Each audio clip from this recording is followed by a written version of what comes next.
Bangalore welcomes you to attend weekly worship service.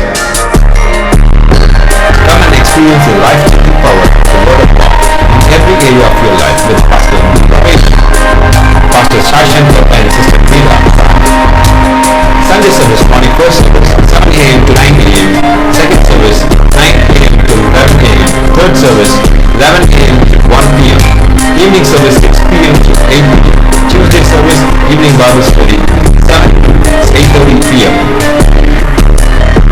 Our address, Apostolic Fellowship Tabernacle, number 45/28, New Reading Building, first floor, Balaji Nagar, Hebapodi, Electronic City Post, Zoo Road, Bangalore, 100. Contact 9866453466, 9986454095, 9972427152. மத்தேயு எழுதின சுவிசேஷம் 12ஆம் அதிகாரம். மத்தாயினு ಬರೆದ ಸುವಾರ್ತೆ 12ನೇ ಅಧ್ಯಾಯ 34 இருந்து வாசிக்கிறேன். 34ರಿಂದ ಓದು. விரியன் பாம்பு குட்டிகளே, நீங்கள் பொல்லாதலா இருக்க நலமானவர்கள் எப்படி பேசுவீர்கள்? இருதயத்தின் நிறைவினால் வாய் பேசும். நல்ல மனுஷன் இருதயமாகி நல்ல பொக்கிஷத்திலிருந்து நல்லவர்களை எடுத்து காட்டுகிறான். பொல்லாத மனுஷன் பொல்லாத பொக்கிஷத்திலிருந்து பொல்லாதவர்கள் எடுத்து காட்டுகிறான். மனுஷர் பேசும் வீணான வார்த்தைகள் யாவும் குறித்து நியாய தீர்ப்பு நாளிலே கணக்கு ஒப்புவிக்க வேண்டும் என்று உங்களுக்கு சொல்கிறேன். ஏனெனில் உன் வார்த்தைகளினாலே நீதிமான் என்று தீர்க்கப்படுவாய், அல்லது உன் வார்த்தைகளினாலே குற்றவாளி என்று தீர்க்கப்படுவாய் என்றார். ಸರ್ಪ ಜಾತಿಯವರೇ, ನೀವು ಕೆಟ್ಟವರಾಗಿರಲಾಗಿ ಒಳ್ಳೆಯ ಮಾತುಗಳನ್ನು ಆಡುವುದಕ್ಕೆ ನಿಮ್ಮಿಂದ ಹೇಗಾದೀತು? ಹೃದಯದಲ್ಲಿ ತುಂಬಿರುವುದೇ ಬಾಯಲ್ಲಿ ಹೊರಡುವುದು. ಒಳ್ಳೆಯವನು ತನ್ನ ಒಳ್ಳೆಯ ಬೊಕ್ಕಸದೊಳಗಿಂದ ಒಳ್ಳೆಯ ವಸ್ತುಗಳನ್ನು ತೆಗೆಯುತ್ತಾನೆ, ಕೆಟ್ಟವನು ಕೆಟ್ಟ ಬೊಕ್ಕಸದೊಳಗಿಂದ ಕೆಟ್ಟ ವಸ್ತುಗಳನ್ನು ತೆಗೆಯುತ್ತಾನೆ. ಇದೆಲ್ಲ ನಾನು ನಿಮಗೆ ಹೇಳುವುದೇನೆಂದರೆ, ಮನುಷ್ಯರು ಸುಮ್ಮನೆ ಆಡುವ ಪ್ರತಿಯೊಂದು ಮಾತಿನ ವಿಷಯವಾಗಿ ನ್ಯಾಯ ವಿಚಾರಣೆಯ ದಿನದಲ್ಲಿ ಉತ್ತರ ಕೊಡಬೇಕು. ನಿನ್ನ ಮಾತುಗಳಿಂದಲೇ ನೀತಿವಂತನೆಂದು ತೀರ್ಪು ಹೊಂದುವಿ, ನಿನ್ನ ಮಾತುಗಳಿಂದಲೇ ಅಪರಾಧಿ ಎಂದು ತೀರ್ಪು ಹೊಂದುವಿ ಅಂದನು. நம்முடைய வாழ்க்கையை நாம் எப்படி தீர்மானிக்கிறது என்பதை பார்த்து வருவோம். ನಮ್ಮ ಜೀವಿತವನ್ನು ನಾವು ಹೇಗೆ ತೀರ್ಮಾನಿಸಬೇಕು ಅನ್ನೋದ್ರ ಕುರಿತು ನೋಡ್ತಾ ಇದ್ದೇವೆ. கிறிஸ்துவ போதனை என்பது மிக ஒரு ஆழமான சத்தியம். ಕ್ರೈಸ್ತ ಬೋಧನೆ ಅನ್ನೋದು ಬಹಳ ಆಳವಾದ ಒಂದು ಸತ್ಯ. எதுவுமே கழுத்தை பிடிச்சி இழுத்துன்னு வந்து செய்ய வைக்கிறது கிடையாது. ಯಾವುದು ಕತ್ತಿಡ್ಕೊಂಡು ಬಂದು ಮಾಡು ಅಂತ ಒತ್ತಡ ಪಡಿಸಲ್ಲ. எல்லாத்துல சொல்றாங்களா இவங்களாம் மதம் மாத்திடுறாங்கன்றாங்களா? ಸಮಯದಲ್ಲಿ ಹೇಳ್ತಾರಲ್ಲ, ಇವರು ಮತ ಬದಲಾಯಿಸ್ತಾರೆ. யாரும் மாத்த முடியாது. ಯಾರು ಯಾರನ್ನು ಬದಲಾಯಿಸ್ಲಿಕ್ಕೆ ಆಗೋದಿಲ್ಲ. எவ்வளவு காசு கொடுத்தாலும் எவனும் மாற மாட்டான். ನೀವು ಎಷ್ಟು ಹಣ ಕೊಟ್ಟರೆ ಯಾರು ಬದಲಾಗೋದಿಲ್ಲ. நீங்க என்னதான் வாங்கி கொடுத்தாலும் மாற மாட்டான். ನೀವು ಎಷ್ಟೇ ಏನೇ ತೆಗೆದುಕೊಟ್ರು ಅವ್ರು ಬದಲಾಗೋದಿಲ್ಲ. வாங்கிக்குவான், ತೆಗೆದುಕೊಳ್ತಾನೆ, போனவனே அவன் வேலையை பண்ண அவன் செஞ்சுன்னு போயிட்டே இருப்பான். ನಂತರ ಅವನ ಕೆಲಸ ನೋಡ್ಕೊಂಡು ಅವ್ನು ಹೋಗ್ಬಿಡ್ತಾನೆ. எதுவுமே தெரியாது. ಎಷ್ಟು ಗೊತ್ತಿದೆ? இதெல்லாம் உண்மையிலே நடந்துருக்கு பாருங்க. ಇದೆಲ್ಲ ನಿಜವಾಗ್ಲೂ அதனால யாரும் மாத்த முடியாது. ಅದರಿಂದ ಯಾರು ಯಾರನ್ನು ಬದಲಾಯಿಸಲಿಕ್ಕೆ இதெல்லாம் போலியான கருத்து. மதம் மாத்திடுறாங்க. ಇದೆಲ್ಲ ತಪ್ಪಾದ ಒಂದು ಅಭಿಪ್ರಾಯ. ಮತ ಬದಲಾಯಿಸ್ತಾರೆ. ನಾನು ஒரு கிறிஸ்துவ அல்லாத பின்னணியில தான் வந்திருக்கிறேன். ನಾನು ಕ್ರೈಸ್ತರಲ್ಲದ ಹಿನ್ನೆಲೆಯಿಂದ ಬಂದಿದ್ದೇನೆ. என்ன யாரும் மாத்த முடியாது. ನನ್ನನ್ನು ಯಾರು ಬದಲಾಯಿಸಲಿಕ್ಕೆ ಆಗಿಲ್ಲ. நானா மாறினாதான் உண்டு. ನಾನೇ ಬದಲಾದ್ರೇನೆ ಉಂಟು. ಆಮೆನ್. நமக்குள்ள ஒரு மாற்றம் வந்தா அந்த மனம் மாற்றம் தான் நம்ம வாழ்க்கையில ஒரு நல்ல மாற்றத்தை நமக்கு ஏற்படுத்தும். ನಮ್ಮೊಳಗಾಗಿ ಒಂದು ಬದಲಾವಣೆ ಬಂದ್ರೆ ಆ ಮನಸ್ಸಿನ ಬದಲಾವಣೆನೇ ಒಂದು ಒಳ್ಳೆ ಬದಲಾವಣೆ ಉಂಟು ಮಾಡ್ತಾರೆ. இந்த ரட்சிக்கப்பட்ட கிறிஸ்துவங்களும் சரி, இல்ல பாரம்பரியத்தில் இருக்கிற கிறிஸ்துவங்களும் சரி, இல்ல வேதத்தை கையில வச்சுக்கிற கிறிஸ்துவங்களும் சரி, இல்ல வேதத்தையே படிக்கலாம்னு கிறிஸ்துவங்களா சில பேர் இருக்கிறாங்க. அவங்களுக்கும் சரி, யாரா இருந்தாலும் ஒண்ணு மாத்திரம் இருக்குது பாருங்க, நம்ம வாழ்க்கையில நம்ம எடுக்கிற தீர்மானத்தை மாத்திரம் தான் நம்ம வாழ்க்கையில பெற்றுக்கொள்ள முடியும். ಈ ರಕ್ಷಣೆ ಹೊಂದಿದ ಕ್ರೈಸ್ತರಾಗಿರ್ಬೋದು, ಸಂಪ್ರದಾಯದಿಂದ ಕೂಡಿರೋ ಕ್ರೈಸ್ತರಾಗಿರ್ಬೋದು, ವಾಕ್ಯ ಓದೋ ಕ್ರೈಸ್ತರಾಗಿರ್ಬೋದು, ಅಥವಾ ವಾಕ್ಯ ಓದದ ಕ್ರೈಸ್ತರಾಗಿರ್ಬೋದು. இதெல்லாம் பைபிளே கோயிலுக்கு எடுத்துன்னு போக மாட்டாங்க. ಕೆಲವೊಬ್ಬರೆಲ್ಲ ಯಾರು ಸತ್ಯವೇದನೆ ಅನೇಕರು அது அப்படியே செல்ஃப்லயே வச்சிருப்பாங்க. ஒன்லி கிஸ் அடிக்கிறதுக்கு மாத்திரம் தான் அதை வச்சிருப்பாங்க. ಕೆಲವೊಬ್ಬರು ಸೆಲ್ಫ್ ಅಲ್ಲಿ ಇಟ್ಟಿರ್ತಾರೆ, ಮುದ್ದು ಕೊಡೋದಕ್ಕೆ ಮಾತ್ರ ಅದನ್ನ ಇಟ್ಟಿರ್ತಾರೆ. இல்லைன்னா தலகாணிக்கையில வச்சுக்குவாங்க. பேய்கி வரக்கூடாது, கெட்ட கனவு வரக்கூடாது. ಅಥವಾ ತಲೆದಿನ ಕೆಳಗೆ ಇಟ್ಟಿರ್ತಾರೆ, ಕೆಟ್ಟ ಕನಸುಗಳು ಬರಬಾರ್ದು, ದೆವ್ವ ಏನಾದ್ರು ಬರಬಾರ್ದು. ஒரு அம்மா தலை கீழே தமிழ் பைபிளும் ஆங்கில பைபிளும் வச்சுருந்தாங்க. ಒಂದಮ್ಮ ತಲೆದಿಂಬ ಹತ್ರ ತಮಿಳ್ ಸತ್ಯವೇದನು ಆಂಗ್ಲ ಸತ್ಯವೇದ ಇಟ್ಟಿದ್ದಾರೆ. ஒருத்தர் கேட்டாரா, ஏம்மா தமிழ் பைபிள் வச்சுக்கிற ஆங்கில பைபிள் வச்சுக்கிற, ஏதாவது ஒன்று வச்சு கூடாதா? ಒಬ್ರು ಕೇಳಿದ್ರಂತ, ಯಾಕಮ್ಮ ಎರಡು ರೀತಿ ಸತ್ಯವೇದ ಇಟ್ಟಿದ್ದೆ, ಒಂದು ಇಡಬಾರ್ದಾ? ஒருவேளை தமிழ் தெரியாத பேய் வந்தா இங்கிலீஷ் தெரிஞ்சு போயிடும் இல்லையா, அதனால தான் அதை வச்சுக்கிறேன். ಒಂದ್ ವೇಳೆ ತಮಿಳ್ ಗೊತ್ತಿಲ್ದ್ರೆ ದುರಾತ್ಮ ಬಂದ್ರೆ ಇಂಗ್ಲಿಷ್ ಗೊತ್ತಾಗ್ಬಿಟ್ಟು ಹೋಗ್ಬಿಡ್ತದಲ್ಲ. அம்மாவுக்கும் நல்லா தெரியுது, பைபிள் பிசாசுக்கு நல்லா தெரியுது. ஆனா பைபிளே தெரியாத யாருன்னா இந்த அம்மா தான் இருக்குது. ಅಮ್ಮಗೆ ಚೆನ್ನಾಗಿ ಗೊತ್ತಿದೆ, ಸತ್ಯವೇದ ಸೈತಾನಿಗೆ ಚೆನ್ನಾಗಿ ಗೊತ್ತಿದೆ ಅಂತ. ಆದ್ರೆ ಏನು ಈ ಅಮ್ಮಗೆ ಸತ್ಯವೇದ ಕುರಿತು ಗೊತ್ತಿಲ್ಲ. உங்களுக்கு சொல்லட்டுங்களா? ನಿಮ್ಗೆ ಹೇಳ, பிசாசு பிரசங்கம் பண்ணா நம்மளாம் ஆச்சரியப்படணும், அந்த மாதிரி பிரசங்கம் பண்ணுவோம். ಸೈತಾನು ಪ್ರಸಂಗ ಮಾಡಿದ್ರೆ ನಾವೆಲ್ಲ ಆಶ್ಚರ್ಯಗೊಳ್ತೇವೆ, ಆ ರೀತಿ ಪ್ರಸಂಗಿಸ್ತಾನೆ. அவன் வந்து பிரசங்கத்தை நமக்கு பண்ணலங்க, இயேசுக்கே பண்ணான். அதான் பெரிய கூத்து. ಒಂದು ಪ್ರಸಂಗ ಬಂದು ನಮಗೆ ಮಾಡೋದಕ್ಕಿಂತ ಯೇಸುಗೆ ಮಾಡಿದಾನೆ. நீ மேலிருந்து குதி, தேவதூதர் கரங்களில் ஏந்துவார்கள் என்று எழுதியிருக்கிறது அல்லவான்னு இயேசுக்கே போசனா. அவன் எவ்வளவு பெரிய ஆளா இருப்பான். ಮೇಲಿಂದ ತುಮಕು ಎತ್ತಿಕೊಳ್ಳೋದಕ್ಕೆ ದೇವದೂತರು ಬರ್ತಾರೆ ಎಂಬುದಾಗಿ ಯೇಸು ಕ್ರಿಸ್ತನಿಗೆ ಬೋಧಿಸಿದಾನೆ. இன்னைக்கு நீ யோசிச்சு பாருங்க, இயேசுக்கே போதிச்சவன் இன்னைக்கு அநேக கிறிஸ்துவங்களுக்கு போதிக்க மாட்டானா? ಯೇಸುವಿಗೆ ಬೋಧಿಸಿದವನು ಇವತ್ತು ಅನೇಕ ಕ್ರೈಸ್ತರಿಗೆ ಬೋಧಿಸೋದು. அவர் வெளிச்சமா இருந்தாரு, ಆತನ ಬೆಳಕಾಗಿದ್ದ. அவர் ஒன்னே ஒன்று சொன்னார், உன் தேவனாகிய கர்த்தர் நீ பரீட்சை பாராயாக என்று எழுதியிருக்கிறதே. உடனே அவனுக்கு பதில் கொடுத்தாரு. ತಕ್ಷಣವೇ ನಿನ್ನ ದೇವರಾದ ಕರ್ತನನ್ನು ನೀನು ಪರೀಕ್ಷಿಸಬಾರದು ಎಂಬುದಾಗಿ ಉತ್ತರ ಕೊಡ್ತಾ ಇದ್ದಾನೆ. உடனே பதில் சொல்றாரு. ತಕ್ಷಣ ಪ್ರತ್ಯುತ್ತರ ಕೊಡ್ತಾನೆ. இதுவே ஒரு ஒண்ணுமே இல்லாத ஒரு வெத்து வெட்டு கிறிஸ்தவன் கூட எதனா பேசினாருன்னு வச்சுங்களேன், ಇದೇ ಏನಿಲ್ಲದ ಕೆಲಸಕ್ಕೆ ಮಾರ್ದ ಕ್ರೈಸ್ತನ ಹತ್ರ ಮಾತಾಡ್ದಂತೆ, பைபிளே தெரியாத ஒருத்தங்கிட்ட பேசினாரு, ಬೈಬಲೇ ಗೊತ್ತಿಲ್ಲದ ಮನುಷ್ಯನ அவன சொல்லுவான், ಅವನೇನೇನು ಹೇಳ್ತಾನೆ? ஆமா இல்ல, ಹೌದಲ್ವಾ? கரெக்டா தானே சொல்றான். ಸರಿಯಾಗಿ மேல இருந்து குச்சி இருப்பான், செத்து போயிருமா, அடகாராதம் தான் நடந்திருக்கும். ಮೇಲಿಂದ ಜಿಗಿದಿರ್ತಾನೆ, ಸತ್ತೋಗಿರ್ತಾನೆ, ಅಲ್ಲಿ ಶವ ಸಂಸ್ಕಾರ. உண்மை பாருங்க, நிறைய கிறிஸ்துவங்க இப்படிதான் வாழ்க்கையில முன்னேறாம கெட்டு போறாங்க. ಇದು ನಿಜ ನೋಡ್ರಿ, ಇವತ್ತು ಅನೇಕ ಕ್ರೈಸ್ತರು ಇದ್ರೆ ಮುಂದುವರಿದ ಹಾಗೆ ಕೆಟ್ಟು ಹೋಗ್ತಾರೆ. சும்மா சொல்லலங்க, நான் ಸುಮ್ಮನೆ ಹೇಳ್ತಿಲ್ಲ, நான் நிறைய பேர்ட்ட பேசியிருக்கிறேன். ನಾನು ತುಂಬಾ ಜನರ ಹತ್ರ ಮಾತಾಡಿದ್ದೆ. ஒரு 13 வருஷமா ஒரு சர்ச்சுக்கு போகிறார். ஆவிக்குரிய சபையில அவர் எல்டர், மூப்பர்.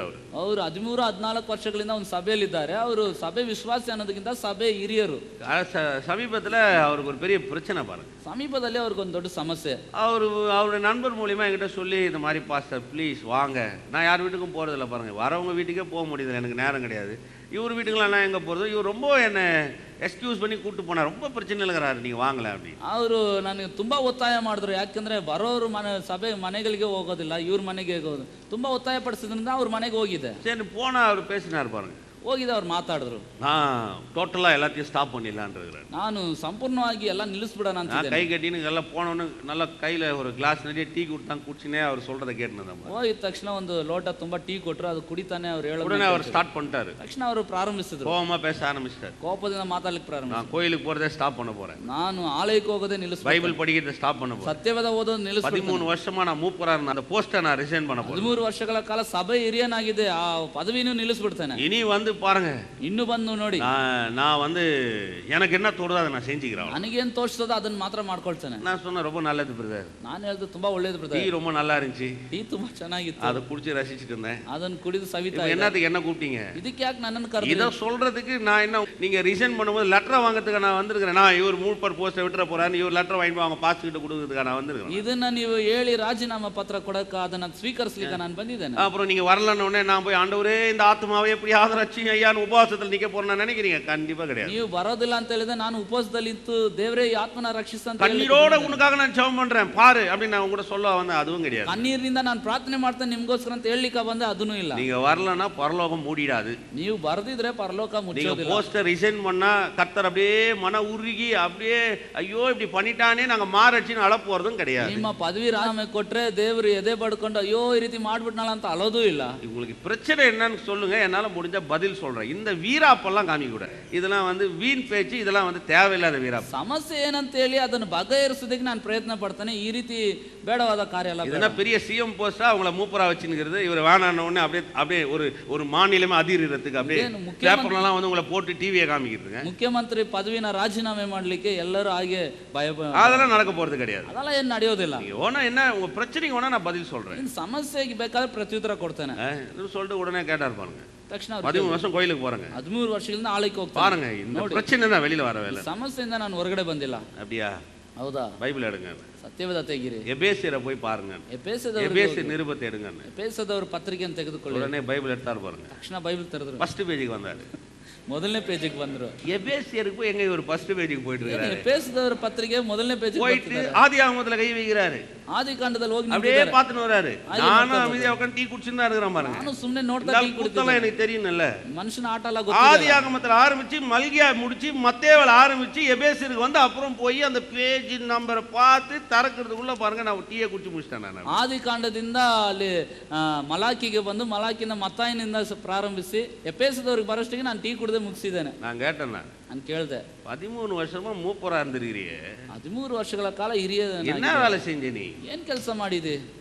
சர்ச்சை பெருகி கூட்டுறது தவிர வேற ஒரு வேலையும் கிடையாது பாருங்க. ಸಭೆ ಗುಡಿಸಿ ಶುಚಿ ಮಾಡೋದು வேதத்துல ஒரு எழுத்து ஒரு பகுதி எங்க இருக்குன்னு தெரியல, புக்கு எங்க இருக்குன்னு தெரியல, ஏன் எழுதுனாங்க தெரியல, ஒன்றும் புரியாது. இவர் எல்டரா இருக்கிறதால கர்த்தர் ஒரு ஆசீர்வதிச்சணும். ಸತ್ಯವೇದದಲ್ಲಿ ಒಂದು ವಾಕ್ಯ ಎಲ್ಲಿದೆ, ಆ ಪುಸ್ತಕ ಎಲ್ಲಿದೆ, ಅದರ ಅರ್ಥ ಯಾತಕ ಬರೆಯಲ್ಪಟ್ಟಿದೆ ಏನು ಗೊತ್ತಿಲ್ಲ. ಇವರು ಸಭೆ ಹಿರಿಯರಾಗಿದ್ದಾರೆ. இயேசுவே சொல்லி இருக்கிறாரு யோவான் 8:32 சத்தியத்தை அறியுங்கள், சத்தியம் உங்களை விடுதலை ஆக்கும். ಯೇಸುವೇ ಹೇಳಿದಾನೆ ಯೋಹಾನ 8:32 ಸತ್ಯವನ್ನು ತಿಳಿದುಕೊಳ್ಳುವಿರಿ, ಸತ್ಯವು ನಿಮ್ಮನ್ನು ಬಿಡುಗಡೆ ಮಾಡುವುದು. சத்தியத்தை அறியுங்கள், அறிந்த சத்தியத்துல தான் உங்களுக்கு விடுதலைன்ற. ಸತ್ಯವನ್ನು ತಿಳಿದುಕೊಳ್ಳುವಿರಿ, ತಿಳಿದಂತ ಸತ್ಯ ನಿಮ್ಮನ್ನು ಬಿಡುಗಡೆ ಮಾಡ್ತದೆ. இந்த வீராப்புக்கெல்லாம் இங்க இடமே கிடையாது. ಇಂತ ಆರ್ಭಟಕ್ಕೆಲ್ಲ ಇಲ್ಲಿ ಸ್ಥಳ ಇಲ್ಲ. உடனே ஆரம்பிச்ச பாருங்க, ತಕ್ಷಣ ಪ್ರಾರಂಭ பைபிளை மூடி வைங்கன்னு. ಸತ್ಯವನ್ನು ಮುಚ್ಚಿಡಿ. உடனே எனக்கும் வந்துருவேன், சும்மா விடுவோம்னா என்ன பிடிச்சி இவ்வளவு நேரம் நீ சொரிஞ்சு விட்டியா, இப்ப நம்ம கோவம் வராத.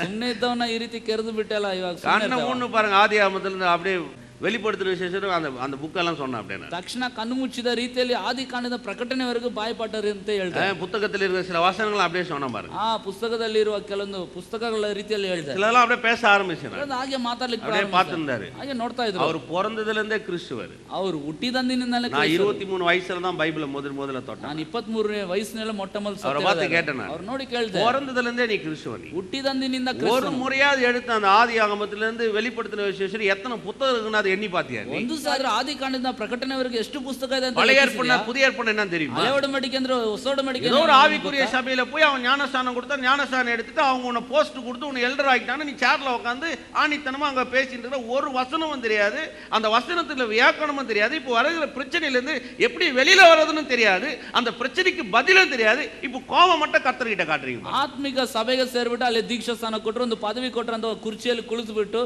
ಅಲ್ಲಿ ದೇವರ ಮೇಲೆ ಅಲ್ಲಿ ಕೋಪ ಪಡೋದೇ ಒಂದು ಅನುಭವ ಆಗ್ಬಿಟ್ಟು பாருங்க. இதை இன்னைக்கு நிறைய பேருக்கு இருக்குது பாருங்க. ನೋಡ್ರಿ, ಇದೇ ಇವತ್ತು ಅನೇಕ வேதம் சொல்லுதுங்க, மனுஷனுடைய கோபம் தேவனுடைய நீதியை நடப்பிக்க மாட்டாதே. ವಾಕ್ಯ ಹೇಳ್ತದೆ, ಮನುಷ್ಯರ ಕೋಪ ದೇವರ ನೀತಿಯನ್ನು ನಡೆಸಲಿಕ್ಕೆ நாம ಆಗೋದಿಲ್ಲ. கோபப்படுறதுனால கர்த்தர் பெரிய நீதி செலுத்துறாரு நினைச்சிராதீங்க. ஐயோ பாவம் பாவம் செய்து நினைக்காதீங்க. ನಾವು ಕೋಪ ಪಡೋದನ್ನ ದೇವರು ದೊಡ್ಡ ನೀತಿ ನಡೆಸ್ತಾರೆ ಎಂಬುದನ್ನು ನೆನೆಸಬೇಡಿ. அவர் சத்தியத்தின் தேவன், ಆತನು ಸತ್ಯದ அவர் ದೇವರು, கிருபையின் தேவன், ಆತನು ಕೃಪೆಯ ದೇವರು. அதனாலதான் பாருங்க, இதுல இருக்கிற காரியங்களை அறிந்து கொள்ள வேண்டியது அவசியம். ಆದ್ರಿಂದ ಇದರಲ್ಲಿ ಇರುವಂತ ಕಾರ್ಯಗಳು ತಿಳ್ಕೊಳ್ಬೇಕಾಗಿದೆ. கிறிஸ்துவம் என்பது ஒரு ஆழமான காரியம், ரொம்ப அறிவுபூர்வமான காரியம். கிறிஸ்துவம், ಕ್ರೈಸ್ತತ್ವ ಅನ್ನೋದು ಬಹಳ ಆಳವಾದ ಒಂದು ಕಾರ್ಯ, ಬಹಳ ವಿವೇಕಪೂರ್ವಕವಾದ ಒಂದು ಕಾರ್ಯ. கிறிஸ்துவத்துல எல்லாத்துக்கும் அர்த்தம் இருக்கு. ಕ್ರೈಸ್ತತ್ವದಲ್ಲಿ ಎಲ್ಲದಕ್ಕೂ ಅರ್ಥ ಇದೆ. ஒரு மனுஷனுடைய வாழ்க்கைக்கு அர்த்தம் இருக்கு, ಮನುಷ್ಯನ ಜೀವಿತಕ್ಕೆ ಅರ್ಥ அவன் ಇದೆ, மரணத்துக்கு அர்த்தம் இருக்கு, ಅವನ ಮರಣಕ್ಕೆ ಅರ್ಥ ಇದೆ, அவன் உயிர்த்தெழுதலுக்கு ஒரு அர்த்தம் இருக்கு, ಪುನರುತ್ಥಾನಕ್ಕೆ ಅರ್ಥ ಇದೆ, திருமணத்துக்கு ஒரு அர்த்தம் இருக்கு, ಮದುವೆಗೆ ಒಂದು ಅರ್ಥ ಇದೆ, தாம்பத்திய உறவுக்கு ஒரு அர்த்தம் இருக்கு, ದಾಂಪತ್ಯ ಜೀವಿತಕ್ಕೆ ಒಂದು ಅರ್ಥ ಇದೆ, பிள்ளையை பெற்றுக்கிறதுக்கு ஒரு அர்த்தம் இருக்கு, ಮಕ್ಕಳನ್ನು ಇರೋದಕ್ಕೆ ಒಂದು ಅರ್ಥ ಇದೆ. சும்மா ஏதோ கண்முடித்தனமா பெத்துக்கிறதுல, கண்முடித்தனமா வாழ்றதுல, கண்முடித்தனமா குடும்பத்தை நடத்துறதுல, ஏதோ நாங்களும் வாழ்றோம் கும்பலோட கும்பலா போறதில்ல. ಕಣ್ಮುಚ್ಚಿದ ರೀತಿಯಲ್ಲಿ ಎತ್ತುಕೊಳ್ಳೋದಲ್ಲ, ಕಣ್ಮುಚ್ಚಿದ ರೀತಿಯಲ್ಲಿ ಬದುಕೋದಲ್ಲ, ಎಲ್ಲರೊಂದಿಗೆ ನಾನು ಗುಂಪಲ್ಲಿ ಸೇರಿದವನಾಗಿ ಇರೋದಲ್ಲ. உங்களுக்கு சொல்றேன் பாருங்க, ನಾನು ಹೇಳ್ತೇನೆ, வேதம் சொல்லி கொடுக்கிறது ஒரு மனைவினா என்னன்னு ஒரு கணவன் தெரிஞ்சுக்கணும். வேதம் சொல்லுகிற முறையில தெரிஞ்சுக்கணும். ವಾಕ್ಯವು ಹೇಳೋ ರೀತಿಯಲ್ಲಿ ಒಂದು ಹೆಂಡತಿ ಅಂದ್ರೆ ಏನೆಂಬುದಾಗಿ ಒಬ್ಬ ಗಂಡನ ತಿಳ್ಕೋಬೇಕು. கணவன்னா என்னன்னு வேதம் சொல்ற வழியில ஒரு மனுஷன் கற்றுக்கொள்ளணும். ಒಬ್ಬ ಗಂಡನು ಏನೆಂಬುದಾಗಿ ವಾಕ್ಯ ಹೇಳೋ ರೀತಿಯಲ್ಲಿ ತಿಳ್ಕೋಬೇಕು. பிள்ளைங்களை ஏன் பெத்துக்கிறோம் பைபிள் சொல்லுது, அதன் அடிப்படையில் அந்த பிள்ளைங்களை பெத்தெடுக்கணும். ಮಕ್ಕಳನ್ನು ಯಾಕೆ ಇರಬೇಕೆಂಬುದ ಸತ್ಯವೇದ ಹೇಳ್ತದೆ, ಅದರ ಅಡಿಯಲ್ಲಿ ನಾವು சும்மா ஒரு பிள்ளையை பெத்துக்கலாம் பெத்தனா உங்களுக்கு உலகத்தானுக்கு ஒண்ணும் தெரியலன்னு அர்த்தம். ಸುಮ್ಮನೆ ಮಕ್ಕಳನ್ನ ಎತ್ಕೊಳ್ಳೋಣ ಬ್ರದರ್ ಅಂದ್ರೆ ನಿಮಗೂ ಲೋಕದವ್ರಿಗೆ ಏನ್ ವ್ಯತ್ಯಾಸ? ஒரு வெளிச்சமா இல்லன்னு அர்த்தம். ಯಾವ ಬೆಳಕಿಲ್ಲ ಅಂತ ಅರ್ಥ.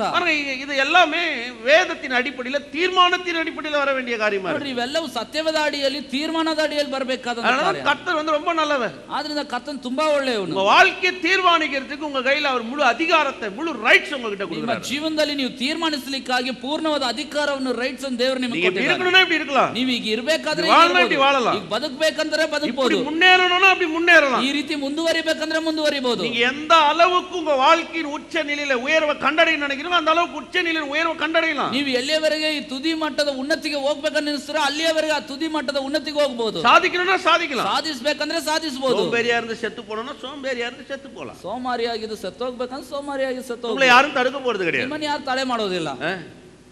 பாருங்க, நான் பாஸ்ட் ஆகிறதுக்கு முன்னாடி உலக சிற்றம்பங்களை ரொம்ப அடிமைப்பட்டிருந்த ஒரு மனுஷன். ನೋಡ್ರಿ, ನಾನು ಪಾಸ್ ಆಗೋಕ್ಕಿಂತ ಮುಂಚೆ ಲೋಕಶ ಪಾಶಗಳಿಗೆ ತುಂಬಾ ಸಿಕ್ಕ. உதாரணத்துக்கு சொல்றேன், ಉದಾಹರಣೆಗೆ ಹೇಳ್ತೇನೆ. இப்போ நான் குடிக்கணும்னா நேரா வந்து பரிசுத்த ஆவியானவர் என் ரெண்டு கையும் கட்டி தேவதூதனது வாயில நான் பிளாஸ்டரியா ஒட்டிடுவான். ನಾನು ಕುಡಿಬೇಕಂತ ನೆನೆಸಿದ್ರೆ ಪರಿಶುದ್ಧಾತ್ಮನು ಬಂದು ಎರಡು ಕೈಗಳನ್ನು ಕಟ್ಟಿ ದೇವದೂತರು ಪ್ಲಾಸ್ಟರ್ನ ಬಾಯಿಗೆ ಹಾಕ್ತಾರೆ. உடனே மேல இருந்து பிதா ஒரு பெரிய சத்தம் கொடுப்பாரா, மகனே மகனே இப்படி செய்யக்கூடாது அப்படின்னு சொல்லுவார் நினைக்கிறீங்களா? ಮೇಲಿಂದ ತಂದೆಯಾದ ದೇವರು ಮಗನೇ ಮಗನೇ ಈ ರೀತಿ ಎಲ್ಲ ಮಾಡಬಾರದು அப்படி ஒரு பெரிய எக்கோ சவுண்ட்ல கொடுப்பான்னு நினைக்கிறீங்களா? ದೊಡ್ಡ ఎక్కువ ಶಬ್ದ ಕೊಡ್ತಾನೆ ஒண்ணும் கிடையாது பாருங்க. ಏನೂ ಇಲ್ಲ ನೋಡಿ.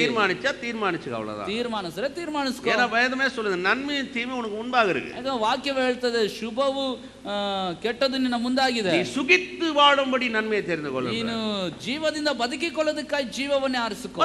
அந்த நன்மையை தெரிந்து கொள்ள வேண்டியது நம்ம கையில இருக்கு. ಅಂದ್ರೆ ಆ ಶುಭವನ್ನು ಆರಿಸಿಕೊಳ್ಳೋದು ನಮ್ಮ ಕೈಯಲ್ಲಿದೆ. அதனாலதான் எப்பவுமே பாருங்க பரிசுத்த ஆவியானவர் எப்படி உதவி செய்யறாருன்னா பரிசுத்த வேதாமத்தில் இருக்கிற இறைவனுடைய வார்த்தையின் அடிப்படையில தீர்மானம் எடுக்கிறதுக்கு உங்களுக்கு உதவி செய்வார். ಆದ್ರೆ ಪರಿಶುದ್ಧಾತ್ಮನ ಹೇಗೆ ಸಹಾಯ ಮಾಡ್ತಾನೆ ಅಂದ್ರೆ ಪರಿಶುದ್ಧ ಗ್ರಂಥದ ದೇವರ ವಾಕ್ಯದ ಮುಖಾಂತರ ನೀವು ತೀರ್ಮಾನಿಸಲಿಕ್ಕೆ ಸಹಾಯ ಮಾಡ್ತಾನೆ. அதனால பாருங்க வார்த்தை எதுக்கு வாசிக்கிறோம் அப்படின்னா ಆದ್ರೆ ವಾಕ್ಯವನ್ನು ಯಾತಕ್ಕಾಗಿ ಓದ್ತೀವಿ? சும்மா நம்ம ஏதோ உட்கார்ந்து பைபிள் படிங்க நீங்க பைபிள் படிக்கிறதுனால உங்களுக்கு அப்படியே வந்து பெரிய ஆசீர்வாதம் உங்க மடியில கொட்டிடும் நினைச்சிராதீங்க. ಸುಮ್ಮನೆ ಸತ್ಯವೇದ ಓದ್ರಿ ಅಂತ ಹೇಳೋದ್ರಿಂದ ನೀವು ಓದೋದ್ರಿಂದ ಆಶೀರ್ವಾದ ನಿಮ್ಮ ಮಡಿಲಲ್ಲಿ ಬಂದ್ಬಿಡುತ್ತೆ. நிறைய பேர் அதுக்காகவே பைபிள் வாசிப்பாங்க. ತುಂಬಾ ಜನರು ಅದಕ್ಕಾಗಿ ಸತ್ಯವೇದ ಓದ್ತಾರೆ. 4 அதிகாரம் வாச்சா கர்த்தர் பார்த்து பரவாயில்ல 4 அதிகாரம் வாச்சேன்னா அவனுக்கு ஒரு டிக் மார்க் போடுறாரு. 4 ಅಧ್ಯಾಯ ಓದ್ಬಿಟ್ರೆ ದೇವ್ರ ಮೇಲಿಂದ ನೋಡಿ 4 ಅಧ್ಯಾಯ ಓದಿದಾನೆ ಅಂತ ಒಂದು ಟಿಕ್ ಮಾರ್ಕ್. ஒரு சிலர் 10 அதிகாரம் வாசிச்சா பரவாயில்ல 10 அதிகாரம் வாசிச்சா இவனுக்கு கொஞ்சம் எக்ஸ்ட்ரா இன்னைக்கு ஆசீர்வாதத்தை கட் அவுழ்ப்போம் அப்படின்னு அங்கன்னா அவர் டேப் வச்சிருக்காரு நினைக்கல சைஸ் வாரியா 5 அதிகாரத்துக்கு ஒரு குழா 10 அதிகாரத்துக்கு ஒரு குழா 15 குழா சரி அந்த ஆசீர்வாதம் இவனுக்கு அப்படி திறந்து விடுறதுக்கு நினைக்கிறேன். ಇನ್ನೊಬ್ಬ ಮನುಷ್ಯನ 10 ಅಧ್ಯಾಯ ಓದ್ರೆ ಪರವಾಗಿಲ್ಲ ಇವನು ಅವನಿಗಿಂತ 10 ಅಧ್ಯಾಯ ಓದಿದ್ದಾನೆ ತಗೋ ನಿನಗೆ ಎಕ್ಸ್ಟ್ರಾ ಅಂತ கிடையாது. பாருங்க எதுக்கு வேதம் வாசிக்கிறோம்? ಇಲ್ಲ ಯಾಕೆ ಸತ್ಯವೇದ ಓದ್ತೇವೆ? அதனால தான் பாருங்க ரொம்ப முக்கியம். ಅದಕ್ಕೆ ತುಂಬಾ ಮುಖ್ಯ. இந்த இருதயம் எப்படிப்பட்டதுன்னா ಈ ಹೃದಯ ಎಂತದಂದ್ರೆ கர்த்தர் கொடுத்திருக்கிற ஒரு பிரதானமான ஒரு காரியம் நம்முடைய இருதயம். ಕರ್ತನು ಕೊಟ್ಟಿರೋ ಮಹಾ ಒಂದು ಪ್ರಧಾನ ಕಾರ್ಯ. இந்த இருதயத்துல எதை நிரப்புறமோ அது நிறையும். ಈ ಹೃದಯದಲ್ಲಿ ಯಾವ್ದನ್ನು ತುಂಬಿಸ್ತೇವೋ ತುಂಬುತ್ತದೆ. நீங்க நன்மையை நிறைச்சு பாருங்க, ನೀವು ಒಳ್ಳೆದನ್ನು ತುಂಬಿ ನೋಡಿ நன்மை நிறையும். ಅದು ಒಳ್ಳೆ தேவனுடைய வார்த்தையை நிறைச்சு பாருங்க, ದೇವರ ವಾಕ್ಯನ ತುಂಬಿ தேவனுடைய வார்த்தை நிறையும். ದೇವರ ವಾಕ್ಯ ತುಂಬುತ್ತದೆ. நீங்க நல்ல வார்த்தையை வாசினே பாருங்க, ನೀವು ಒಳ್ಳೆ ವಾಕ್ಯಗಳು ಓದ್ತಾನೆ ನೋಡಿ, இந்த வார்த்தை உங்க இருதயத்துல நிறையும். ಈ ವಾಕ್ಯಗಳು ನಿಮ್ಮ ಹೃದಯದಲ್ಲಿ ತುಂಬುತ್ತದೆ. பாருங்க இது நிறையிறதுன்றது முதலாவது வேலை. ನೋಡಿ ತುಂಬೋದು ಅನ್ನೋದು ಮೊದಲನೇ ವಿಷಯ. அதனால தான் இயேசு சொல்றாரு பாருங்க, ಅದನ್ನ ಯೇಸು ಹೇಳ್ತಾನೆ, நீங்கள் பொல்லாதவளா இருக்க நலமானவளை எப்படி பேசுவீர்கள்? ನೀವು ಕೆಟ್ಟವರಾಗಿರಲಾಗಿ ಒಳ್ಳೆ ಮಾತುಗಳನ್ನು ಹೇಗೆ ಆಡುತ್ತೀರಿ? நீங்கள் பொல்லாதவளா இருக்கணும் என்ன எப்படி நலமான பேசுவீங்க? பொல்லாதவளா இருக்கணும் என்ன சொல்லுங்க? ಕೆಟ್ಟವರಾಗಿರಲಾಗಿ ಅಂದ್ರೆ ಏನದು? அவங்க யாரை பத்தி சொல்றாரு? ಅದನ್ನ ಯಾರು ಕುರಿತಾಗಿ இருக்கிற மதவாதிகளை பத்தி பேசுறாரு. ಅಲ್ಲಿರುವ ಮತಾಲಂಬಿಗಳನ್ನು பரிசேயரை பார்த்து பேசுறாரு. ಸದುಕಾಯರು ಪರಿಸರ ಕುರಿತಾಗಿ ಹೇಳ್ತಾರೆ. நீங்கள் பொல்லாதவளா இருக்கன்னு சொன்னா அவன் இருதயம் முழுவதும் பாருங்க ஒரு பொல்லாததாவே இருக்குது. அவனுக்கு ನೀವು ಕೆಟ್ಟವರಾಗಿರಲಾಗಿ ಅಂತ ಹೇಳಿದ್ರೆ ಅವ್ರ ಹೃದಯ ತುಂಬಾ ಕೆಟ್ಟದಿಂದ ಕೂಡಿದೆ. அவன் முழுமையா பாருங்க இந்த பாரம்பரியத்தையும் இந்த சடங்காச்சாரங்களும் உள்ள நிரப்பி வச்சுட்டான். மனிதாபிமானமும் இரக்கமும் மனிதன் மேல காமிக்க வேண்டிய எந்த கிருபையும் கடவுள் எவ்வளவு நல்லவர் இருதயத்தில் கிடையாது. ಅವರು ಸಂಪೂರ್ಣವಾಗಿ ಸಂಪ್ರದಾಯಗಳನ್ನು ಪಾರಂಪರ್ಯಗಳನ್ನು ಕೂಡಿದವರಾಗಿ ಮನುಷ್ಯನಿಗೆ ತೋರಿಸಬೇಕು ಯಾವುದೇ ಕರುಣೆ ಕನಿಕರ ಇಲ್ಲದೆ ಅವರು ಆ ರೀತಿ ಮಾಡಿದ್ದಾರೆ. அதனால பாருங்க மனுஷனுடைய இருதயம் பொல்லாங்கா நிறைஞ்சிச்சுன்னா நலமான வார்த்தைகள் வாயிலிருந்து வரவே வராது. ಆದ್ರೆ ಮನುಷ್ಯನ ಹೃದಯ ಕೆಟ್ಟತನಗಳಿಂದ ತುಂಬಿಟ್ರೆ ಒಳ್ಳೆಯ ಮಾತುಗಳು ಅನ್ನೋದು ಬಾಯಿಂದ ಹೊರಟು ಬರೋದಿಲ್ಲ. நீங்க வேணா அதை டெஸ்ட் பண்ணி கூட பாருங்க. ನೀವು ಬೇಕಾದ ಪರೀಕ್ಷಿಸಿ ನೋಡಿ. நீங்க போயிட்டு வார்த்தையை வாசிக்காதீங்க, ನೀವು ಹೋಗಿ ವಾಕ್ಯ ಓದಬೇಡಿ. யாராவது ஒரு பிற்போக்கா பேசுற ஆள்கிட்டே உட்கார்ந்து கேளுங்க. ಇಂಜರಿದ ಮಾತುಗಳು ಆಡೋರನ್ನ ಕುಳಿತುಕೊಳ್ಳಿ. இல்லனா இந்த டிவியை போய் ஆன் பண்ணி உட்கார்ந்து ஏதாவது ஒரு காரியத்தை பார்த்துட்டே இருங்க, ஒரே ஒரு சேனலை பார்த்துட்டே இருங்க. ಅಥವಾ ಟಿವಿನ ಹೋಗಿ ಆನ್ ಮಾಡಿಬಿಟ್ಟು ಯಾವ್ದಾದ್ರು ಒಂದು ಚಾನೆಲ್ ನೋಡ್ತಾನೆ பார்த்துட்டே இருங்களேன். ನೋಡ್ತಾನೆ ஒரு 4 மணி நேரம் பாருங்க, 4 ಗಂಟೆ ನೋಡಿ, ஒரு 5 மணி நேரம் பாருங்க, ಅದು ಒಂದು 5 ಗಂಟೆ உங்க ನೋಡಿ. இருதயம் முழுவதும் அதே யோசிக்க ஆரம்பிச்சு. ನಿಮ್ಮ ಹೃದಯ ತುಂಬಾ ಅದೇ ಯೋಚಿಸ್ತಾ ಇರ್ತದೆ. சிந்தனையில இருந்து எல்லாம் அந்த காரியம் தான் வந்து நிக்கும். ನಿಮ್ಮ ಚಿಂತನೆಯಲ್ಲಿ ಅದೇ ಕಾರ್ಯಗಳು ಬರ್ತಾ நான் ಇರ್ತವೆ. சும்மா சொல்லிங்க, ஒண்ணா டெஸ்ட் பண்ணி தான் பாருங்க. ನಾನು ಸುಮ್ಮನೆ ಹೇಳ್ತಿಲ್ಲ, ನೀವು ಬೇಕಾ ஒரு ಪರೀಕ್ಷಿಸಿ. நாளைக்கு நீங்க ஒரு 5 மணி நேரம் சில காரியத்தை பாருங்க, ஆட்டோமேட்டிக்கா 6வது நாள் நீங்களே போய் அந்த காரியத்தை ஆரம்பிச்சு பார்த்துடுவீங்க. ಒಂದು ದಿನಕ್ಕೆ ಒಂದು 5 ಗಂಟೆ ಒಂದೇ ಕಾರ್ಯ ಮಾಡಿ ನೋಡ್ರಿ, ನಂತರ 6ನೇ ಗಂಟೆಗೆ ತಾನಾಗಿ ನೀವು ಆ ಕಾರ್ಯವನ್ನು ಮಾಡ್ತೀರಾ. ಯಾಕೆ? உங்களுக்குள்ள இருக்கிற அந்த நிறைவு உங்களை வந்து வேலை செய்ய வைக்குது. உங்களை ನಿಮ್ಮೊಳಗಿರುವಂತಹ ತುಂಬುವಿಕೆ ಆ ಕೆಲಸವನ್ನು ಮಾಡುವ. இதயத்துல என்ன இருக்கோ அது உங்களை செயலாற்ற வைக்குது. ನಿಮ್ಮ ಹೃದಯದಲ್ಲಿ ಏನಿದೆಯೋ ಅದು ಕ್ರಿಯೆ ಮಾಡುವಂತೆ ಮಾಡ್ತದೆ. அந்த மாதிரி விளங்குது. ಎಷ್ಟು ಅರ್ಥವಾಗ್ತಿದೆ? அதான் உண்மை பாருங்க. ಅದೇ ನಿಜ. அதனாலதான் எப்பவுமே பாருங்க இந்த இருதயத்தை நிரப்புவது ரொம்ப முக்கியமான ஒரு காரியம். ಆದ್ರಿಂದ ಯಾವಾಗಲೂ ಹೃದಯನ ತುಂಬಿಸೋದು ಅನ್ನೋದು ಬಹಳ ಮುಖ್ಯ. அப்ப வேதம் வாசிக்க என்ன உண்டாகும்? ಅಂದ್ರೆ ವಾಕ್ಯವನ್ನು ಓದುತ್ತಾ ಏನು ಉಂಟಾಗ್ತದೆ?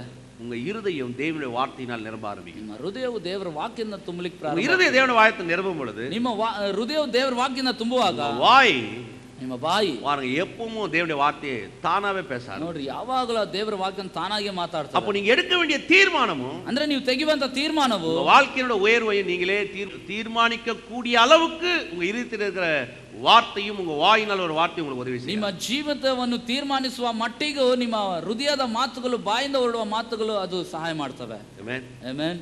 பேங்க்ல ಈಗ ನಾನು ಬ್ಯಾಂಕಲ್ಲಿ ஒரு கோடி ரூபாய் இருக்குன்னு வைங்க. ಒಂದು ಕೋಟಿ ರೂಪಾಯಿ ಇದೆ ಅಂತ ಇಟ್ಕೊಳ್ಳಿ. 1 கோடி ரூபாய் பேங்க்ல இருக்குது. 1 ಕೋಟಿ ರೂಪಾಯಿ ನನ್ನ ಬ್ಯಾಂಕಲ್ಲಿ ಇದೆ. இப்போ நான் என்ன நினைக்கிறேனோ அதை நான் செய்யலாம். ನಾನು ಏನ್ ನೆನೆಸ್ತಾನೋ ಅದನ್ನ ನಾನು ಮಾಡಬಹುದು. என்ன வாங்கணும்னு நினைச்சா நான் வாங்கலாம். ಏನ್ ತೆಗೆದುಕೋಬೇಕನ್ನ ನೆನೆಸಿದ್ರೆ ತೆಗೆದುಕೋಬಹುದು. யாருக்காவது கொடுக்கணும்னு நினைச்சா கொடுக்கலாம். ಯಾರಿಗಾದ್ರೂ ಕೊಡಬೇಕನ್ನ ನೆನೆಸಿದ್ರೆ ಕೊಡಬಹುದು. செக் புக் எடுத்தனா பயந்து சைன் போட அவசியமே கிடையாது. தைரியமா எழுதி சைன் போட்டு கொடுக்கலாம். ಚೆಕ್ ಬುಕ್ ತೆಗೆದು ಸೈನ್ ಮಾಡಬೇಕಾ ಭಯ ಪಡಬೇಕಾಗಿಲ್ಲ, ಧೈರ್ಯವಾಗಿ ಸಹಿ ಮಾಡಿ ಕೊಡಬಹುದು. கடைக்கு போனா ஏதோ யோசிக்க தேவையில்லை. நான் போனா கடையில தாராளமா நான் வாங்கலாம். ಅಂಗಡಿಗೆ ಹೋದ್ರೆ ಏನೋ ಯೋಚಿಸ್ತಾ ತೆಗೆದುಕೊಳ್ಳೋದಲ್ಲ, ನಾನು ನೆನೆಸ್ದಾಗೆ ತೆಗೆದುಕೋಬಹುದು. ஏன்னா என் பேங்க்ல பல கோடி ரூபாய் பணம் இருக்குது. ಯಾಕಂದ್ರೆ ನನ್ನ ಬ್ಯಾಂಕ್ ಅಕೌಂಟ್ ಅಲ್ಲಿ ಹಲವು ಕೋಟಿ ರೂಪಾಯಿ என்னால தைரியமா பயன்படுத்த முடியும். ನನ್ನಿಂದ ಧೈರ್ಯವಾಗಿ ಉಪಯೋಗಿಸಬಹುದು. என் நடத்தை எப்படி இருக்கும் நீங்க நினைக்கிறீங்க? ನನ್ನ ನಡತೆ ಹೇಗಿರ್ತದೆ என் தோற்றம் எப்படி இருக்கு நீங்க நினைக்கிறீங்க? ನನ್ನ ಒಂದು ರೂಪ என் ಹೇಗಿರ್ತದೆ, பேச்சு எப்படி இருக்கும் நினைக்கிறீங்க? ನನ್ನ ಮಾತುಗಳು ಹೇಗಿರ್ತದೆ, என் சிந்தனை எப்படி இருக்கும் நினைக்கிறீங்க? ಚಿಂತನೆ ಹೇಗಿರ್ತದೆ, என் செயல்பாடு எப்படி இருக்கும் நினைக்கிறீங்க? ಕ್ರಿಯೆಗಳು ಹೇಗಿರ್ತದೆ ನೆನೆಸ್ತೀರಾ? நீங்களே யோசிச்சு பாருங்க.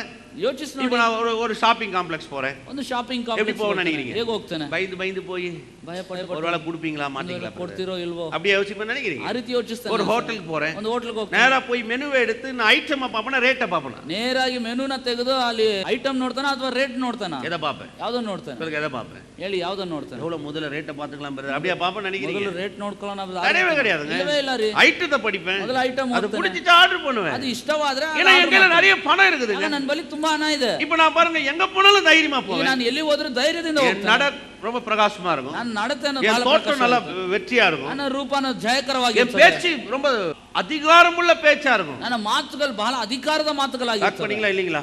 ಏನಾದ್ರೂ ಐಟಮ್ ಹೇಳಿದ್ರೆ ಪ್ಯಾಕ್ ಮಾಡಿದ್ರೆ எப்படி கேப்பீங்க? தயவு செஞ்சு கொஞ்சம் பேக் பண்ணிடுங்க பிரதர் அப்படியே கேப்ப நினைக்கிறீங்க? ದಯವಿಟ್ಟು ಹೇಗಾದ್ರೂ ಪ್ಯಾಕ್ ಮಾಡಿ ಬ್ರದರ್. 5 நிமிஷத்துல என்ன பேக் பண்ண முடியல கேன்சல் பண்ணிடுங்க பிரதர். 5 ನಿಮಿಷದೊಳಗೆ ಪ್ಯಾಕ್ ಮಾಡ್ತಿದ್ರೆ ಕ್ಯಾನ್ಸಲ್ ಮಾಡಿಬಿಡಿ. நான் சொல்றது புரியுதா இல்லீங்களா? ಹೇಳೋದು ಅರ್ಥವಾಗ್ತಿದೆ? எப்படி இருக்கும் நீங்க நினைக்கிறீங்க? ಹೇಗಿರ್ತದೆ ನೆನೆಸ್ತೀರಾ? அதுவே பணம் இல்லன்னு வைங்களேன். ಅದೇ ಹಣ ಇಲ್ಲ ಅಂತ ಇಟ್ಕೊಳ್ಳಿ. எப்படி இருக்கும் தோற்றம் யோசிச்சு பாருங்க. ಹೇಗಿರ್ತದೆ ನಮ್ಮ ರೂಪ?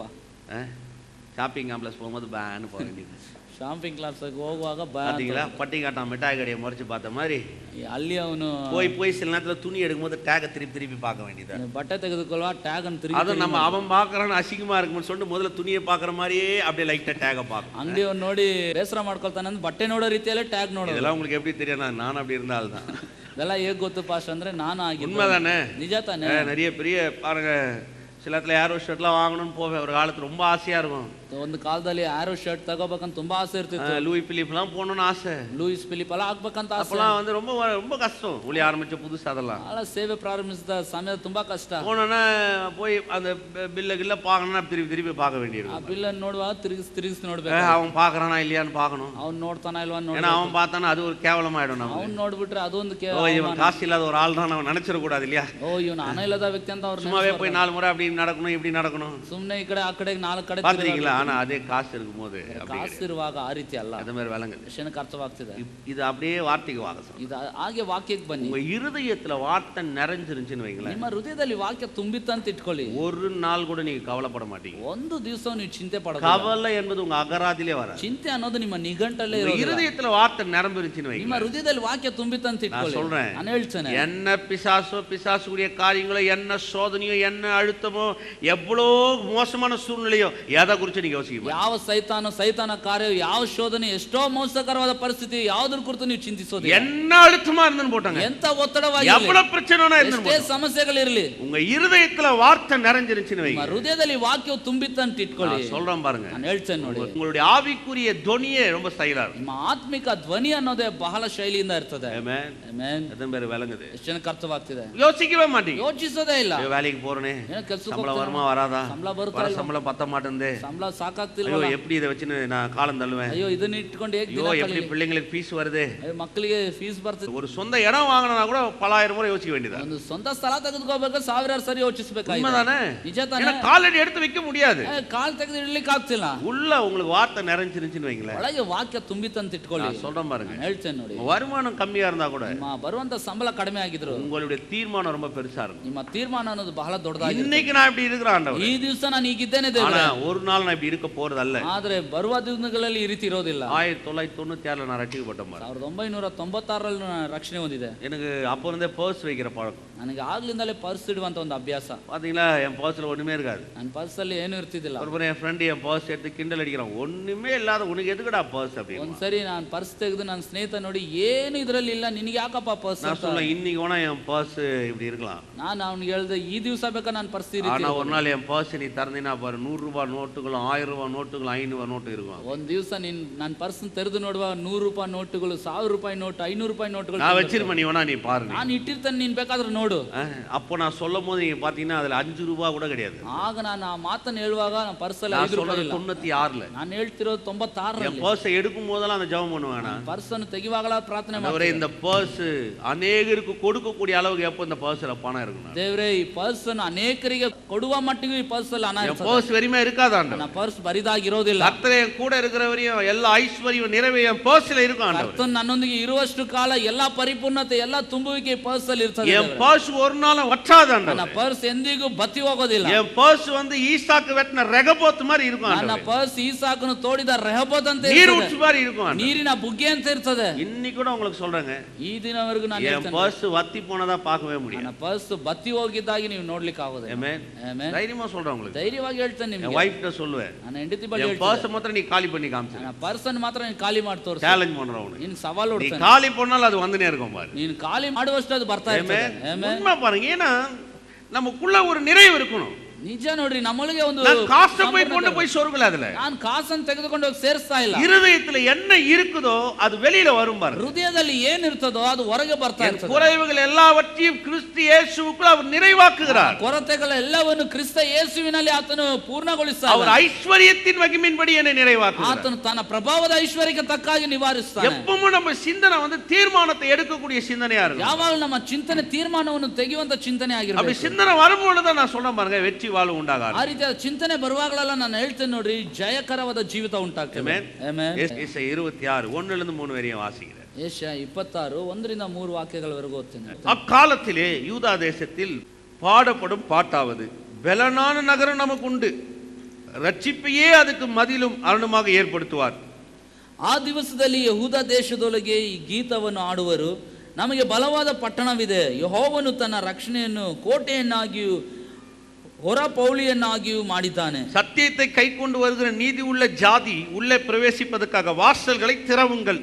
ಬಾಗಿಲುಗಳನ್ನು ತೆರೆಯಿರಿ, ಧರ್ಮ ಸತ್ಯಗಳನ್ನು ಕೈಕೊಳ್ಳುವ ಜನಾಂಗವು ಪ್ರವೇಶಿಸಲಿ, ಸ್ಥಿರಚಿತ್ತವನ್ನು ಶಾಂತಿಯಲ್ಲಿ ನೆಲೆಗೊಳಿಸಿ ಕಾಯುವಿ. உம்மை உறுதியாய் பற்றிக் கொண்ட மனதை உடையவன் உம்மையே நம்பி இருக்கிறபடியால் நீர் அவனை பூரண சமாதானத்துடன் காத்துக்கொள்வீர். ಅವನಿಗೆ ನಿನ್ನಲ್ಲಿ ಭರವಸೆವಿದೆ, ಯೆಹೋವನಲ್ಲಿ ಸದಾ ಭರವಸವಿಡಿರಿ, ಸ್ಥಿರಚಿತ್ತನನ್ನು ಶಾಂತಿಯಲ್ಲಿ ನೆಲೆಗೊಳಿಸಿ ಕಾಯುವಿ. ಅವನಿಗೆ ನಿನ್ನಲ್ಲಿ ಭರವಸೆವಿದೆ, ಯೆಹೋವನಲ್ಲಿ ಸದಾ ಭರವಸವಿಡಿರಿ. கர்த்தரை என்றென்றைக்கும் நம்புங்கள், கர்த்தராகிய யெகோவா நித்திய கன்மலையா இருக்கிறார். ಯೆಹೋವನಲ್ಲಿ ಸದಾ ಭರವಸವಿಡಿರಿ, ಯೆಹೋವನು ಶಾಶ್ವತವಾಗಿ ಆಶ್ರಯಗಿರಿಯಾಗಿದ್ದಾನೆ. ಸ್ಥಿರಚಿತ್ತವನ್ನು ಶಾಂತಿಯಲ್ಲಿ ನೆಲೆಗೊಳಿಸಿ ಕಾಯುವಿ, ಅವನಿಗೆ ನಿನ್ನಲ್ಲಿ ಭರವಸವಿದೆ. வந்துச்சு. உம்மை உறுதியாய் பற்றி கொண்ட மனதை உடையவன் உம்மையே நம்பி இருக்கிறபடியா நீ அவனை பூர்ண சமாதானத்துடன் காத்துக்கொள்வேன். ನಿನ್ನನ್ನು ನಂಬಿರುವ ಮನುಷ್ಯನು ದೃಢವಾಗಿ ನಿನ್ನಲ್ಲಿ ನಂಬಿಕೆ ಇಟ್ಟಿರೋದ್ರಿಂದ ಸ್ಥಿರಚಿತ್ತನಾಗಿ ಅವನನ್ನು ಶಾಂತಿಯಲ್ಲಿ ನೆಲೆಗೊಳಿಸಿ ಕಾಯುವಿ. இந்த ஜனங்க இப்போ அடிமையா போயிட்டு இருக்காங்க ನೋಡ್ರಿ, ಜನರು ಈಗ ದಾಸತ್ವದೊಳಗಾಗಿ ಹೋಗಿದ್ದಾರೆ. இப்போ இவங்க வந்து ஒரு அதுல இருந்து விடுதலை பெற்று இப்போ ஒரு ನಗರದಕ್ಕೂಲ போனோம், அந்த யூதாக்குள்ள போனோம், எருசலேமுக்குள்ள போனோம். ಈಗ ಇವರು ಇದರಿಂದ ಬಿಡುಗಡೆ ಹೊಂದಿ ಆ ಯಹೂದ ದೇಶದೊಳಗಾಗಿ ಪ್ರಯಾಣ ಮಾಡಬೇಕು. அவங்க பாட்டு பாடுறாங்களா? ಆಗ ಹಾಡುಗಳನ್ನು ಹಾಡ್ತಾರೆ. என்ன பாட்டு பாடுறாங்க? ಏನ್ ಹಾಡುಗಳನ್ನು ಹಾಡ್ತಾರೆ? எப்போ தருவே, ಯಾವಾಗ ಕೊಡ್ತೀವಿ, எப்போ நடக்கும், ಯಾವಾಗ ನಡೀತದೆ, ஆண்டவர் இது ஆகுமா, ದೇವರೇ ಇದು ಆಗ್ತದಾ, எங்களுக்கு ஏன் இப்படி ஒரு சோதனை, ನಮಗೆ ಯಾಕಿಂತ ಒಂದು எப்படி எங்களுக்கு இப்படி நடக்கும், ನಮಗೆ ಹೇಗೆ ಈ ರೀತಿ ನಡೀತದೆ? யூதா தேசத்தில் அக்காலத்திலே யூதா தேசத்தில் பாடப்படும் பாட்டாவது. ನೋಡ್ರಿ, ಆ ದಿವಸದಲ್ಲಿ ಯಹೂದ ದೇಶದೊಳಗೆ ಈ ಗೀತವನ್ನು ಆಡುವರು. பெலனான நகரம் நமக்கு உண்டு, ನಮಗೆ ಬಲವಾದ ಪಟ್ಟಣವಿದೆ, ரட்சிப்பையே ಅದಕ್ಕೆ ಮದಿலும் அரணுமாக ஏற்படுத்துவார். ಯೆಹೋವನು ತನ್ನ ರಕ್ಷಣೆಯನ್ನು ಕೋಟೆಯನ್ನಾಗಿ ಹೊರಪೌಳಿಯನ್ನಾಗಿ ಮಾಡಿದ್ದಾನೆ. சத்தியத்தை கை கொண்டு வருகிற நீதி உள்ள ஜாதி உள்ளே பிரவேசிப்பதற்காக வாசல்களை திறவுங்கள். ಧರ್ಮ ಸತ್ಯಗಳನ್ನು ಕೈಗೊಳ್ಳುವ ಜನಾಂಗವು ಪ್ರವೇಶಿಸಲಿ, ಬಾಗಿಲುಗಳನ್ನು ತೆರೆಯಿರಿ. உம்மை உறுதியாய் பற்றிக் கொண்ட மனதை உடையவன் உம்மையே நம்பி இருக்கிறபடியால் ನಿನ್ನ ದೃಢವಾಗಿ ನಂಬಿರುವ ಮನುಷ್ಯನು ನಿನ್ನಲ್ಲೇ ಭರವಸೆ எப்படி ಇಟ್ಟಿರೋದ್ರಿಂದ சொல்ல உண்மை உறுதியா ನೀನು ದೃಢವಾಗಿ பற்றிக்கொண்ட ಹಿಡಿದಿರುವ மனதை உடையவன் ಮನಸ್ಸುಳ್ಳವನು எப்படி சொல்லப்படுது பாத்தீங்களா? ಯಾವ ರೀತಿ எப்படி போய் உறுதியா நீங்க பற்றிக் கொள்வீங்க? ಹೇಗೆ ದೃಢವಾಗಿ ನೀವು ಹಿಡ್ಕೊಳ್ತೀರಾ? பாருங்க, வார்த்தை உள்ள வந்தாதான் எந்த ஒரு உறுதியை நமக்கு ஏற்பட ஆரம்பிக்கும். ವಾಕ್ಯ ಒಳಗೆ ಬಂದ್ರೇನೆ ಎಂತ ಒಂದು ದೃಢತೆ ನಮಗೆ இந்த ಉಂಟಾಗ್ತದೆ. வார்த்தை என்ன செய்து என்ன உறுதி உள்ளவனா மாத்துது. உறுதின்னு சொன்னா இதை செய்ய முடியும், இதை பண்ணுவேன், இதை ஒரு பெரிய காரியத்துக்குள்ள கொண்டு வருவேன், உள்ளுக்குள்ள ஒரு உறுதி, ஒரு நம்பிக்கை எனக்கு ஏற்படுது பாருங்க. ಈ ವಾಕ್ಯ ಒಳಗೆ ಬಂದಿದೆ ಒಂದು ದೃಢತೆ ಉಂಟಾಗ್ತದೆ. ದೃಢತೆ ಅಂದ್ರೆ ಏನು? ಇದು ನನ್ನಿಂದ ಸಾಧ್ಯ, ಇದು ನಾನು ಮಾಡ್ತಾನೆ, ನಾನು ಮುಂದೆ ಬರುತ್ತೇನೆ ಎಂಬುದಂತ ಒಂದು ನಂಬಿಕೆ. உறுதி வந்தாதான் அதை என்னால பார்க்க முடியும் பாருங்க. ಒಂದು ದೃಢತೆ ಬಂದ್ರೆ ಅವುಗಳು ನನ್ನಿಂದ ನೋಡ್ಲಿಕ್ಕೆ உறுதின்றதுனா ஒரு அச்சீவ்மென்ட். ಒಂದು ದೃಢತೆ ಅಂದ್ರೆ ಒಂದು ಸಾಧಿಸುವಿಕೆ. ஒருத்தட்ட போய் கடன் கேக்குறீங்க, ಬಳಿ ಹೋಗಿ ಸಾಲ ತೆಗೆದುಕೊಳ್ತೀರಾ, அவர் சொல்றாரு, ಅವ್ರು ಹೇಳ್ತಾರೆ நாளைக்கு நான் உங்களுக்கு தரேங்க, ನಾಳೆ ನಿಮಗೆ ಕೊಡ್ತೇನ್ರಿ. ஒரு உறுதி அது, ಒಂದು ದೃಢತೆ. அவர் உங்களுக்கு இன்னும் தரல, ಅವ್ರು ಇನ್ನ நாளைக்கு நான் உங்களுக்கு தரேங்க, ನಾಳೆ ನಿಮಗೆ ನಾನು ಅದನ್ನ ಕೊಡ್ತೇನೆ. நைட் போகும்போதெல்லாம் எப்படி போயிட்டு இருப்பீங்க? ನೀವು ಹೋಗುವಾಗಲೆಲ್ಲ ಹೇಗೆ ಹೋಗ್ತೀರಾ? இன்னும் கையில பணம் வரல, ಕೈಯಲ್ಲಿ ಹಣ ಬಂದಿಲ್ಲ, யாரோ ஒருத்தர் கேக்குறாங்க, நாளைக்கு வாங்க சார் தந்துடுறேன், ಯಾರೋ ಬಂದು ಕೇಳ್ತಾರೆ ನಾಳೆ ಬನ್ನಿ இல்ல ಸರ್, ஒரு பிரச்சனை நெருங்குறீங்க, நாளைக்கு கொடுத்துறேங்க. ಒಂದು ಸಮಸ್ಯೆಯಲ್ಲಿ ಇರ್ತಾರೆ, ನಾಳೆ ಕೊಟ್ಬಿಡ್ತೀನಿ. எப்படி உங்களுக்கு நாளைக்கு கொடுக்குறது எப்படி ஒரு நம்பிக்கை வருது? ಹೇಗೆ ನಾಳೆ ಕೊಡ್ತಾನೆ ಅಂತ ಒಂದು ನಂಬಿಕೆ எப்படி நாளைக்கு அவர் தருவார் நீங்க அதை நம்புறீங்க? ಹೇಗೆ ನಾಳೆ ಅವ್ರು ಕೊಡ್ತಾರೆ ಅಂತ ನಂಬ್ತೀರಾ? உங்க இருதயத்துல ஒரு உறுதி வருது பாருங்க. அவர் சொன்ன வார்த்தை உங்களுக்குள்ள ஒரு உறுதியை ஏற்படுத்துது. ಅವ್ರು ಹೇಳಿದಂತ ಮಾತು ನಿಮ್ಮ ಒಳಗೆ ಒಂದು ದೃಢತೆಯನ್ನು ಏರ್ಪಡಿಸುತ್ತೆ.